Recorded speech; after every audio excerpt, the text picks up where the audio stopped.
그래서 우리 화일초등학교 한 명 학생이 다른 지역으로 이사를 하게 돼서 이제 또 다른 그 마을에 또 다른 가정의 그 아이를 우리가 계속해서 이제 후원을 이어가도록 하겠습니다. 또 오늘 예배 후에 우리 코로나 지역 감염 확산으로 지난주에 우리가 다과 나누면서 오래간만에 교제를 했는데 이번 주도 이어갈까 했는데 이번 주는 좀 한 주 걸러서 다음 주를 좀 기약하는 게 좋겠다 싶어서 오늘은 생략하도록 하겠습니다. 우리가 모이지 못하는 가운데서도 우리 여전교회별로 또 남선교회별로 또 서로 챙겨주시고 연락해주시고 또 그렇게 기도해주시고 또 그렇게 끈끈한 또한 그런 연결고리들이 또 영적인 연대가 계속 이어질 수 있기를 또 그렇게 기대해 봅니다. 가정기도 제목 생기실 때마다 주저하지 마시고요.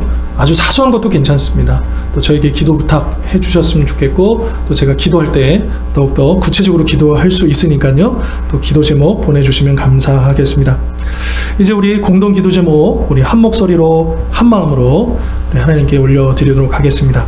기도 제목 1.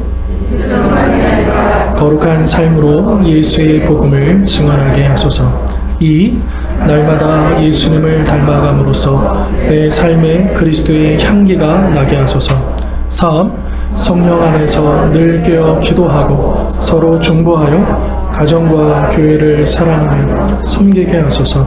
4. 기도로 품고 있는 태신자들이 주님 품으로 돌아와 함께 예배 드리게 하소서. 5. 교회 학교의 예배와 사역이 부흥하며 20대 청년과 30, 40대의 젊은 가정들이 세워지게 하소서. 6. 몸과 마음이 연약하고 흔들리는 지체들이 치유되고 회복되게 하소서. 7. 코로나19 감염이 속히 멈추게 하시고 나라가 안정되며 한국교회가 새로워지게 하소서. 8. 최우선순위인 하나님과의 만남을 회복하고 믿음으로 나아가 정복할 땅을 그려가게 하소서. 아멘. 이 시간 함께 나눌 말씀 구약성경 여호수아 19장 49절부터입니다.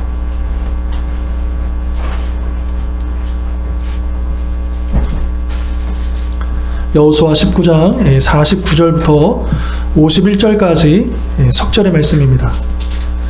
구약성경 439면입니다.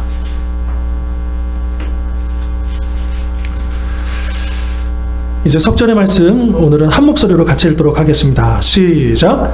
이스라엘 자손이 그들의 경계를 따라서 기업의 땅 나누기를 마치고 자기들 중에서 눈의 아들 여호수아에게 기업을 주었으니 곧 여호와의 명령대로 여호수아가 요구한 성읍 에브라임 산지 딥나 세라를 주매 여호수아가 그 성읍을 건설하고 거기 거주하였더라. 제사장 엘르아살과 눈의 아들 여호수아와 이스라엘 자손의 지파의 족장들이 실로에 있는 회막문 여호와 앞에서 제비 뽑아 나눈 기업이 이러하니라. 이에 땅 나누는 일을 마쳤더라. 아멘.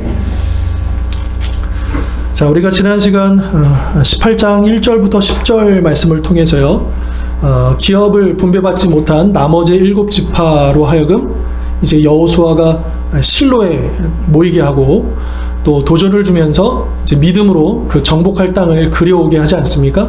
그리고 나서 이제 오늘 읽진 않았지만 18장 11절부터 이제 쭉 그 나머지 7지파가 땅을 분배받는 이제 그런 내용들이 기록이 되어 있습니다.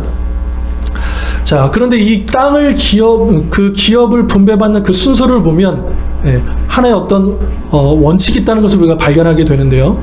우선 그 12지파, 12아들들 가운데에 똑같지는 않지 않습니까? 어떤 비중이 좀 다르다는 거죠.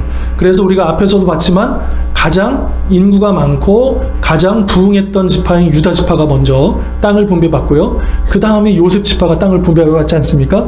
그 다음부터는 이 7지파가 어떻게 분배를 받느냐. 자, 우리 화면 한번 보여주시겠습니까?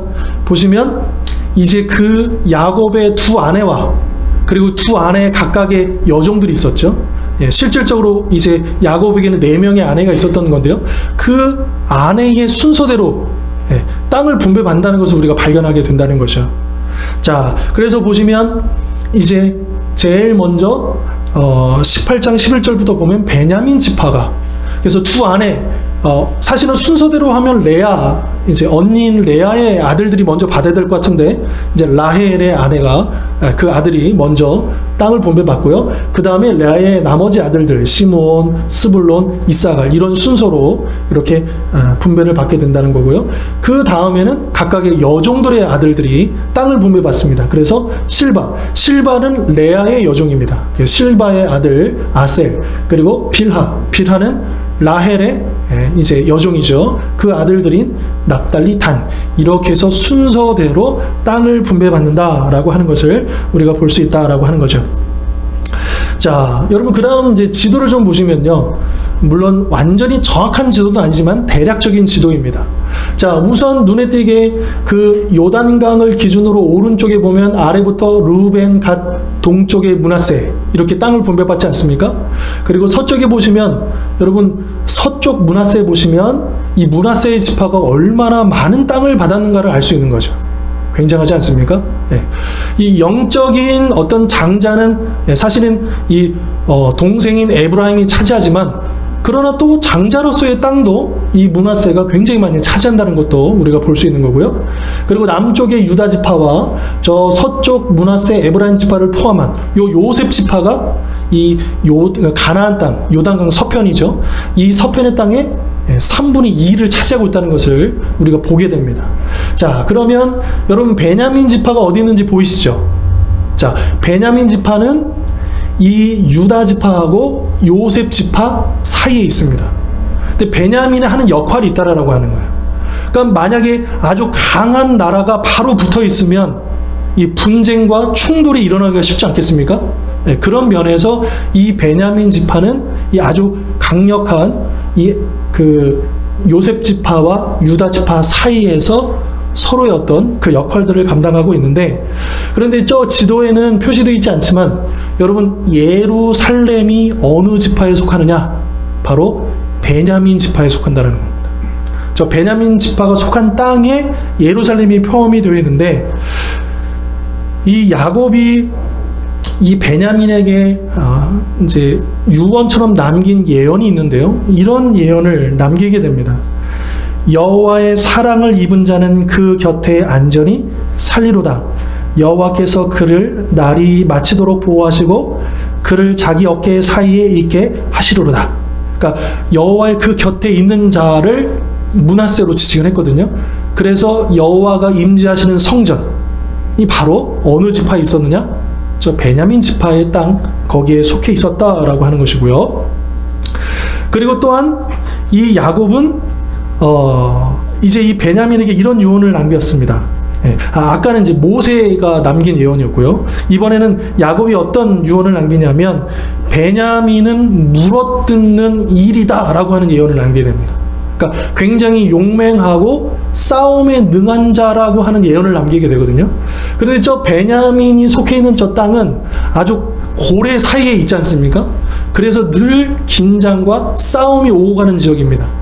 그리고 베냐민 있는 곳은 저 북쪽에, 지도에는 표시되어 있지 않지만 메소포타미아, 시리아를 통과해서 저 남쪽에 애굽으로 지나가는 중요한 무역로가 있는 그 한복판에 있습니다. 그러다 보니까 저 지역은 굉장히 중요하면서도 또한 싸움이 많이 일어나는 지역이라는 거죠. 그렇기 때문에 저 베냐민 지파는 아주 자연스럽게 아주 싸움에 익숙한 그런 민족이 되어진다라고 하는 것이고요. 그런 면에서도 또 그 예언이 성취되고 있음을 우리는 보게 되는 것이죠. 결국 이 모든 것이 그냥 우연히 일어난 일이 아니라, 그냥 베냐민이 어쩌다가 제비를 뽑았는데 그냥 우연히 저 자리에 배치가 된 게 아니라, 하나님께서 야곱을 통해서 모세를 통해서 주셨던 그 예언의 말씀을 성취하기 위해서, 즉 하나님의 계획이, 하나님의 섭리가 성취되기 위해서 베냐민을 하나님께서 저 자리에 두셨다라고 하는 것을 우리는 기억해야 합니다.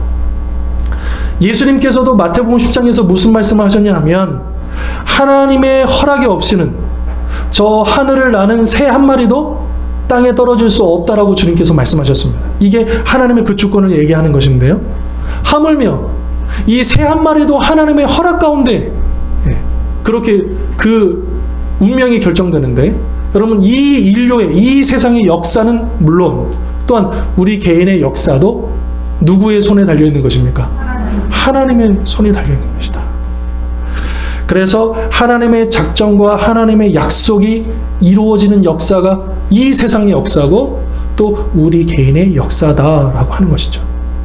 물론 이것이 우리가 아무것도 하지 않아도 어차피 하나님의 뜻은 이루어질 거니까 이것을 지지하지는 않습니다. 그러나 오히려 반대로 하나님께서 우리 가정을 통해서, 우리 교회를 통해서, 이 나라를 통해서, 이 세상을 통해서, 또 나라고 하는 개인의 이 삶을 통해서 하나님의 계획이 반드시 이루어진다라고 하는 믿음이 있다고 한다면, 우리가 어떤 형편에서도, 어떤 어려움 속에서도 소망을 가지고 그 믿음을 가지고 나아갈 수 있는 그런 말씀으로 우리가 받을 수 있어야 한다라고 하는 것이죠. 자, 그 다음 시므온은요, 여러분 지도에 보시면 시므온은 어디 있습니까? 유다 지파 가운데에 주어지게 된다라고 하는 거죠. 원래 시므온 지파는 인구가 그렇게 적은 지파가 아니었습니다. 그런데 우리가 잘 알고 있는 것처럼 이 40년 동안 광야 훈련 중에 바알 부올이라고 하는 그 우상 숭배에 이 시므온 지파가 이제 걸리게 되고, 그래서 급격하게 인구가 적어지게 되는 것이죠. 그래서 일종의 저 시므온은요, 유다 지파의 더부살이를 하고 있다라고 볼 수도 있는 거죠. 그런데 이렇게 보면 인간적인 눈으로는 하나님 너무하신다.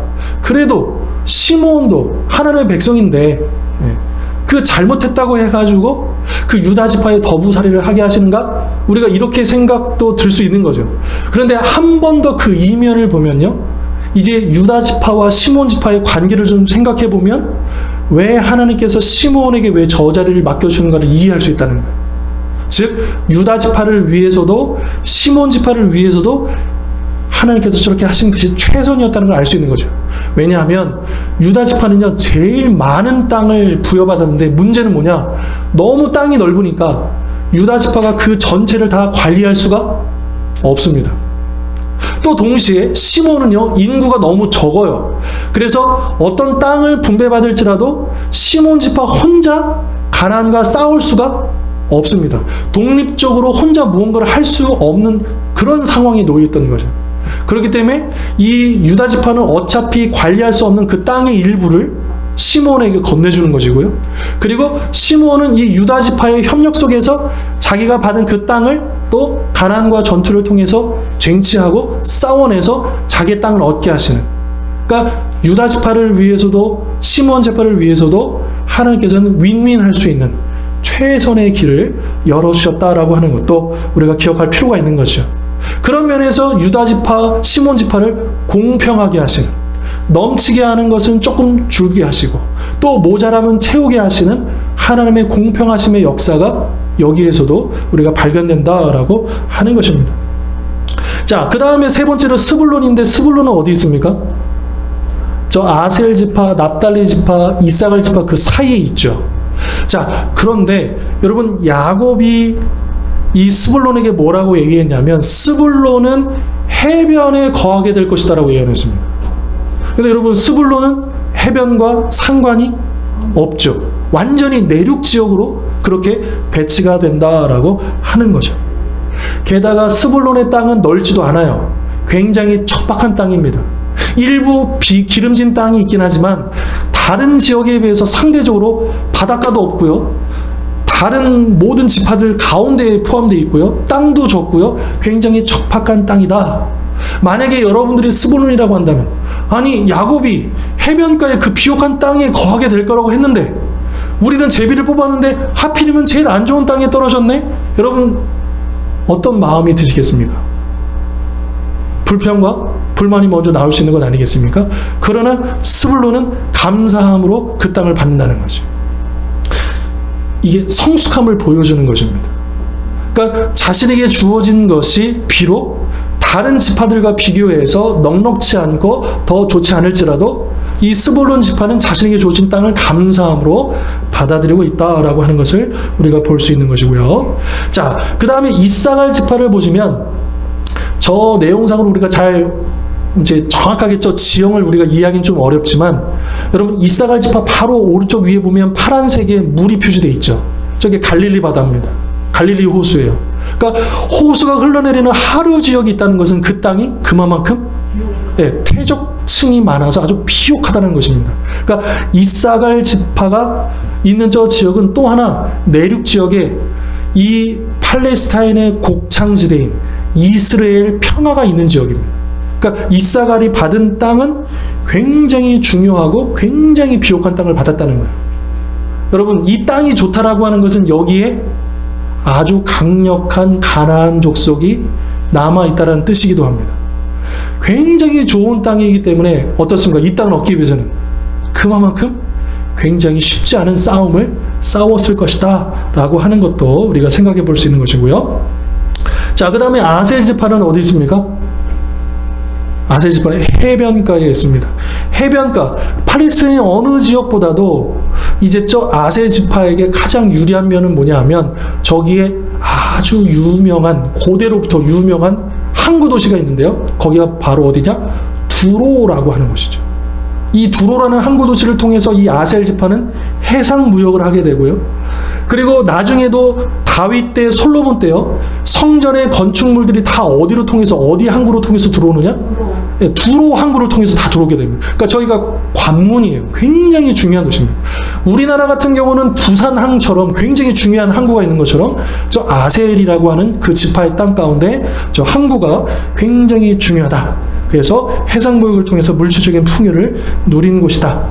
자, 그런데 이 두로는요, 예전에 알렉산더 대왕도 나중에 보면 역사적으로 훗날에 보면 이 두로를 차지하기 위해서 굉장히 어려운 싸움을 하게 됩니다. 굉장히 어려운 곳이에요, 여기가. 그리고 늘 노리는 곳입니다. 그러니까 차지하기도 어렵고 또 지키기도 늘 어려운 지역이 바로 여기였다라고 하는 것도 우리가 참고할 필요가 있고요. 자, 그 다음에 납달리 지역을 보면, 납달리 지역도 쭉 동쪽이 계속 강입니다. 굉장히 이제 물이 많은 지역이고, 여기는 농사도 가능하고 목축도 가능한 굉장히 또 풍요로운 지역이고요. 그래서 오늘날에도 여기 이 지역은 지금 이스라엘 땅이잖아요. 이 지역을 팔레스타인의 정원이다 그래서 수목이 울창한 곳입니다. 이 지역은 대대로 굉장히 좋은 땅인데요. 근데 여기는 구약보다는 신약 시대에 많이 나옵니다. 여기가 바로 어디냐? 예수님이 주로 사역하셨던 갈릴리 지역, 나사렛도 여기 있고, 갈릴리 그 주변 지역들이 다 여기 지역에 있다라고 하는 것이고요. 자, 그 다음에 단지파가 어디 있습니까? 저 베냐민 옆에 있죠. 단지파. 저 단지파가 있는데, 단지파의 땅도 그렇게 넓지가 않아요. 그리고 저기에는 어느 족속이 있느냐? 블레셋 족속이 차지하고 있는 땅입니다. 아주 강력한 철기 문화를 앞세우는 이 블레셋 족속이 차지하고 있기 때문에 단지파가 저 땅을 결국에는 어떻게 하느냐? 포기하게 됩니다. 버티지를 못하고. 그래서 어디로 가느냐? 맨 위로 가보십시오. 그러면 납달리 위에 조그맣게 뭐가 있습니까? 네, 단이라고 하는. 저희가 원래는 레셈이라는 지역인데요. 저기는 원래 하나님께서 주신 땅이 아닙니다. 그런데 단 지파가 이제 자기 땅이 너무 어려워지는 상황 속에서 이끌고 맨 위로 올라가서 저 땅을 새로 개척해서 새로운 땅. 여러분, 그 왕정 시대로 넘어가면 전체 이스라엘을 뭐라고 표현하냐면 북쪽 단에서부터 최남단 브에세바까지, 이건 뭐냐면 이스라엘 전체를 의미하는 거거든요. 바로 그때 그 단이 저 지역이다라고 하는 것도 우리가 좀 볼 필요가 있는 것이죠. 자, 이렇게 우리가 7 지파가 이제 순서대로 각각의 땅을 분배받은 걸 그냥 간략하게만 우리가 살펴봤는데요. 그러면 우리 오늘 본문을 한번 보시면 좋겠습니다. 49절입니다. 자, 49절 보시면 이렇게 7 지파의 기업 분배가 다 마치고 나서 제일 마지막으로 누가 땅을 받습니까? 여호수아가 받습니다. 여러분 기억하시겠지만 이 땅 분배할 때 제일 먼저 땅을 받은 사람이 누구였죠? 갈렙이었고요. 그리고 맨 마지막이 여호수아입니다. 이것도 굉장히 상징적이지 않습니까? 갈렙과 여호수아는 이 유일하게 그 광야 세대가 아닌 출애굽 세대인 거죠. 출애굽 때 살아있었던 사람입니다. 이 두 사람 외에는 없어요. 출애굽을 경험한 사람이 없는 거죠. 그런데 이 두 사람이 정탐꾼이었고 또 믿음으로, 그래서 갈렙은 제일 먼저 본을 보여서 가장 험한 산지 헤브론을 차지하지 않습니까? 그리고 더 나아가서 드빌까지 점령하는 모습을 우리가 봤고요. 그리고 맨 마지막으로 여호수아가 땅을 받고 있다라고 하는 거죠. 자, 그런데 여러분, 우리가 상식적으로 한번 생각해 보십시다. 세상의 이치로 생각해 보십시다. 여러분, 땅을 제일 먼저 분배받아야 하고 가장 좋은 땅을 받아야 할 사람은 누구였습니까? 여호수아이겠죠.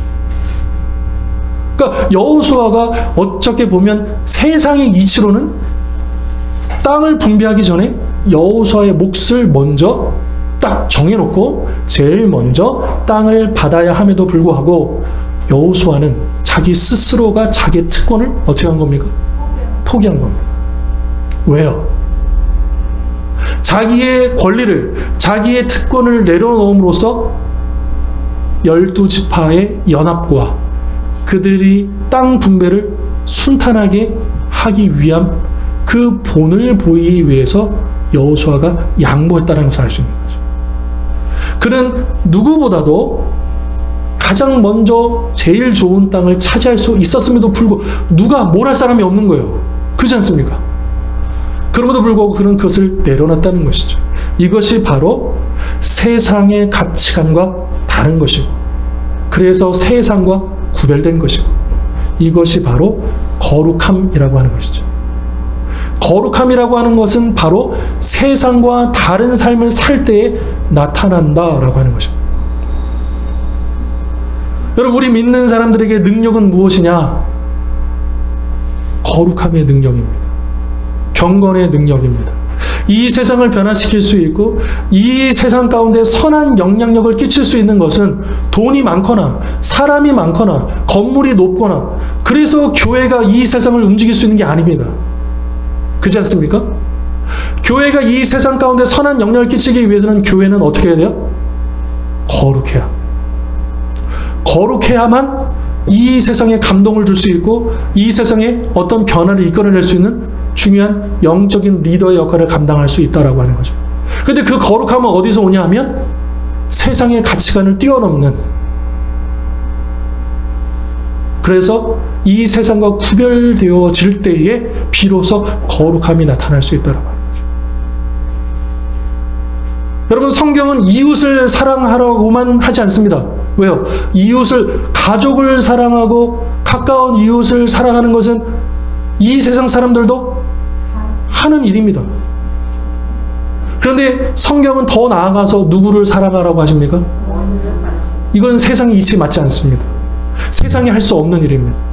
그러나 주님께서 우리에게 가족과 가까운 이웃뿐만 아니라 원수까지 사랑하라고 하셨습니다. 왜요? 그래야 우리가 거룩함을 이 세상에 드러낼 수 있기 때문에, 이건 교회만이 할 수 있다라고 하는 것이죠. 하나님의 백성만이 할 수 있다라고 하는 것입니다. 자, 여러분, 여호수아를 좀 생각해 보시면 제일 먼저 어떤 모습으로 나오냐면 그는 모세의 종으로 나옵니다. 그죠? 그게 첫 번째 등장하는 모습이에요. 그런데 그 다음에 광야에서 출애굽기 17장에 보면 이 아말렉과의 전투에서 군대를 이끌고 나가는 장군으로 나옵니다. 장군으로 나오게 되고요. 그리고 나서 모세가 죽은 다음에 이 여호수아가 그 후계자로 이제 우뚝 서게 되는 거죠. 이처럼 여호수아는 정치적으로 보나 군사적으로 보나 이스라엘에 있어서 굉장한 공적과 업적이 있는 사람이고 우선권이 있는 사람이다라고 하는 것이죠. 그러나 가나안 땅을 분배하기 위해서, 가나안 땅을 분배해서 하나님 나라를 세우기 위해서 여호수아는 자신의 욕심, 개인적인 욕심을 부리지 않고 정직하고 겸손하게 백성들에게 본을 보여주었다라고 하는 것입니다. 예수님께서 제자들에게 이런 말씀을 하셨습니다. 너희 중에 누구든지 크고자 하는 자는 너희를 섬기는 자가 되고, 너희 중에 누구든지 으뜸이 되고자 하는 자는 너희 종이 되어야 한다라고 하셨고요. 그리고 또 이 어린 아이와 같이 되지 않으면 천국에 들어갈 수 없다라고 하시면서 바로 이어서 뭐라고 하시냐면, 천국에서 큰 자는 누구다? 바로 이 어린아이처럼 낮은 자가 천국에서는 제일 큰 자다라고 예수님은 가르쳐 주셨다라고 하는 거죠. 그런 면에서 여호수아는요, 스스로가 자기의 특권을 내려놓고 또 양보하고 섬김을 통해서 그가 진정 큰 자라고 하는 것을 우리에게 보여주고 있다라고 하는 겁니다. 그리고 여러분 49절을 다시 한번 보십시다. 49절 보면 이렇게 표현되어 있습니다. 이스라엘 자손이 기업의 땅 나누기를 마치고 자기들 중에서 여호수아의 기업을 주었어요. 이건 뭐냐? 백성들이 땅을 다 받았잖아요. 그리고 여호수아가 받을 만한 땅이 남아 있었다는 거 없었다는 거예요? 없었다는 거예요. 여호수아의 몫이 없었다는 거예요. 다 나눠주고 그 다음에 백성들이 자기 땅 중에 일부를 여호수아를 위해서 나중에 주었다라고 하는 거죠. 여러분 모두가 다 하나님의 백성이고 모두가 다 하나님께서 사랑하시지만 여러분 광야에서 있어서 가나안 정복 전쟁에 있어서도 주인공이라고 하면 누구겠습니까? 여호수아입니다.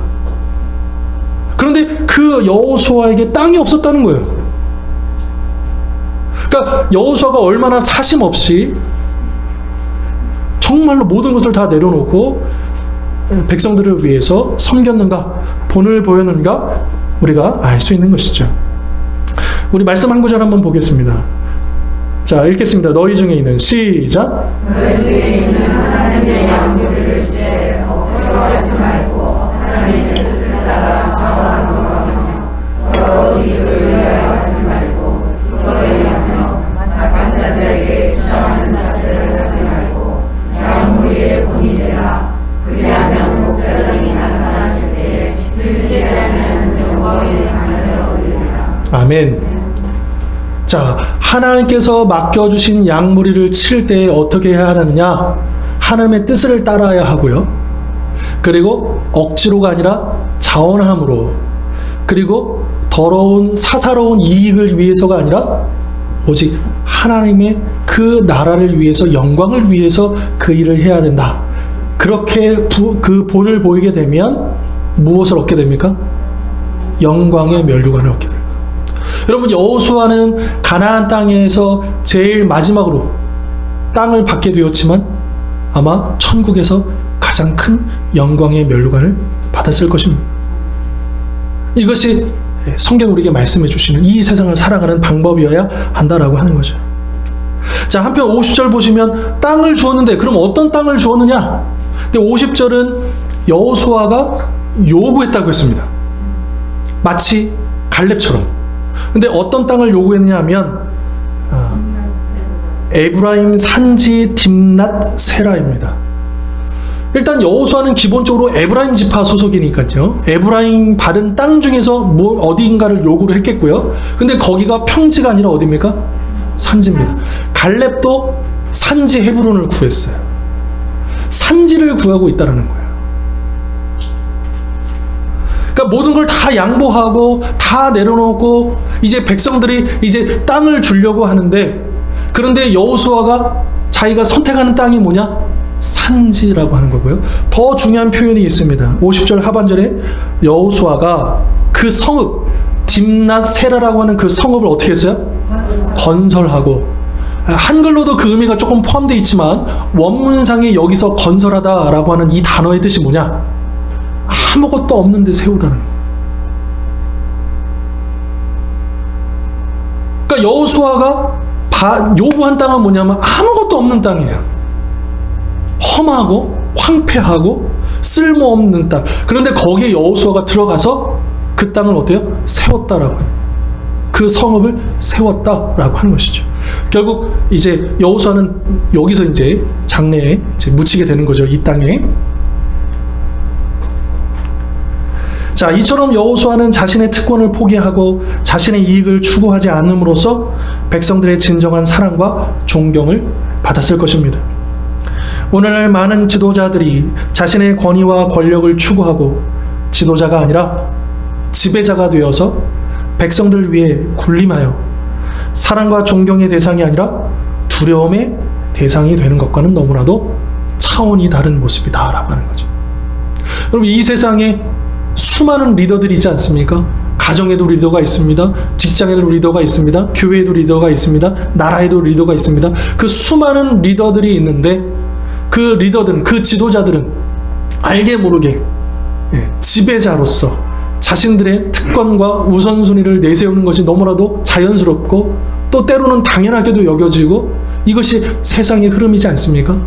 그런데 우리 믿는 하나님의 백성들은 이 여호수아와 같이 그것을 당연하게 여기지 않고 그 세상의 흐름을 본받지 않고 오늘 주셨던 이 말씀, 우리가 먼저 여호수아처럼 양보하고 섬기는 것이 바로 우리가 겸손하게 우리를 낮추고 우리 것을 먼저 챙기는 것이 아니라 다른 사람 먼저 챙길 때에 그때 거룩함의 능력이 나타난다라고 하는 것이죠. 만약 여호수아가 자신의 특권을 주장하면서 양보하지도 않고 가장 좋은 땅을 제일 먼저 땅을 분배받았다면 과연 이 12지파의 땅 분배가 순탄하게 이루어질 수 있었을까? 그래서 하나님 뜻이 이루어질 수 있었을까? 어려웠을 거라고 우리는 생각해 볼 수 있는 거죠.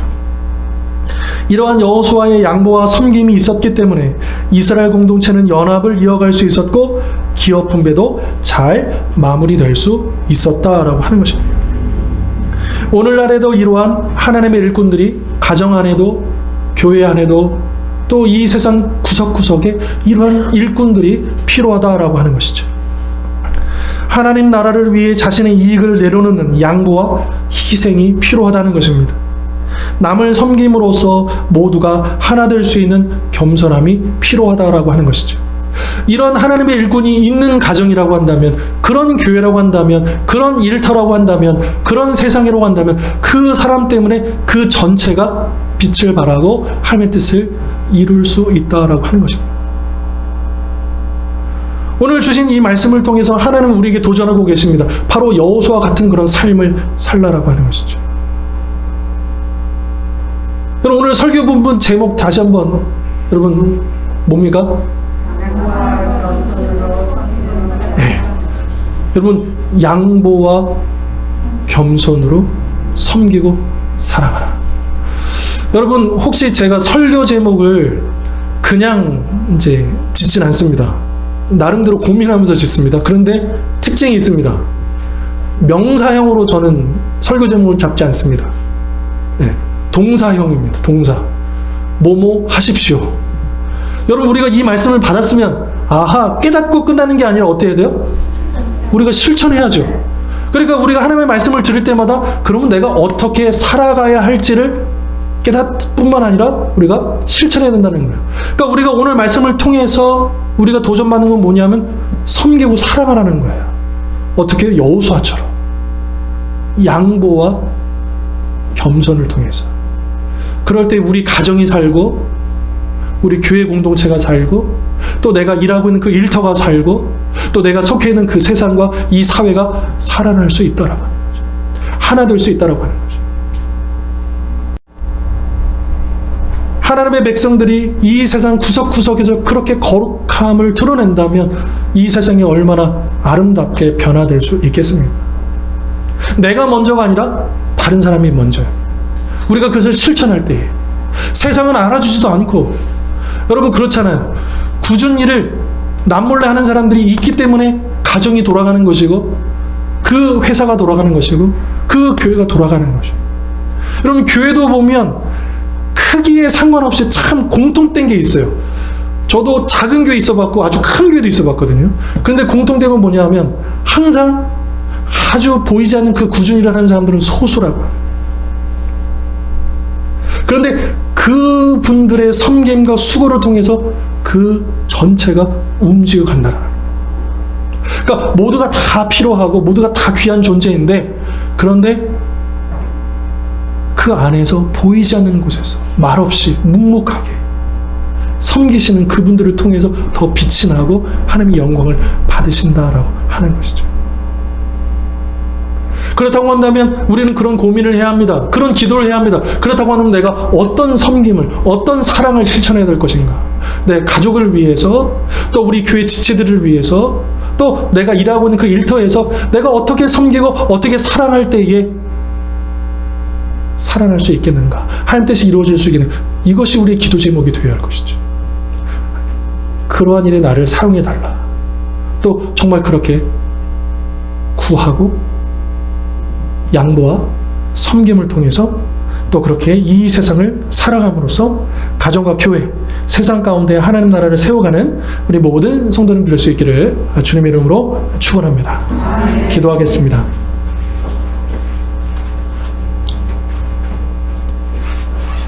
거룩하신 하나님 아버지, 오늘도 주님의 말씀을 듣고 가슴에 새기며 이 말씀대로 살아가기를 원합니다.